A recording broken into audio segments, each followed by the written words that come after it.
Bonjour à tous, bienvenue dans C'est la question, votre émission de décryptage en images, chiffres et cartes. Aujourd'hui, pourquoi certains Charentais vont-ils retourner aux urnes en janvier? Coup de tonnerre dans le paysage politique charentais. Le 2 décembre, le Conseil constitutionnel a annulé l'élection étriquée du député de la majorité, Thomas Mesnier, dans la première circonscription de la Charente. Cette décision fait suite au recours de René Pilato, candidat NUPS et finaliste malheureux de la législative de juin dernier.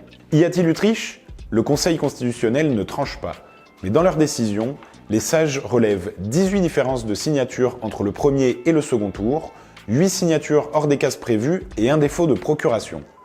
18 plus 8 plus 1 égale 27 irrégularités, l'élection s'étant jouée à 24 suffrages, tout est à refaire. Les électeurs des cantons d'Angoulême, Soyaux, Ruelle, La Couronne et Gonpontouvre vont donc retourner aux urnes. Dans la pratique, on repart de zéro. À commencer par les candidats. René Pilato s'est empressé de confirmer sa participation, tout comme Thomas Mesnier. À droite, les Républicains se donnent un peu de temps pour nommer leurs représentants. Mais l'ancienne candidate Alice Clergeau s'est déjà dite prête à rempiler. Au Rassemblement national, les tractations sont encore en cours. D'autres, comme le maire de La Couronne Jean-François Doré, s'épargneront une nouvelle campagne. L'affaire semble limpide, mais un détail risque de gripper la machine électorale. Depuis la semaine dernière, on connaît les dates des suffrages.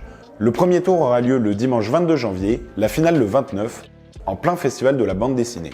L'annonce de ces dates a suscité l'indignation de tout l'éventail politique. Un délai trop court pour mobiliser les assesseurs bénévoles, trop proche des fêtes pour mener une campagne de terrain, sans compter les difficultés à tenir les opérations de vote alors qu'Angoulême sera prise d'assaut par des milliers de festivaliers. Des contraintes qui risquent de ne désigner qu'une seule gagnante, l'abstention. En juin, 51% des électeurs ne s'étaient pas déplacés.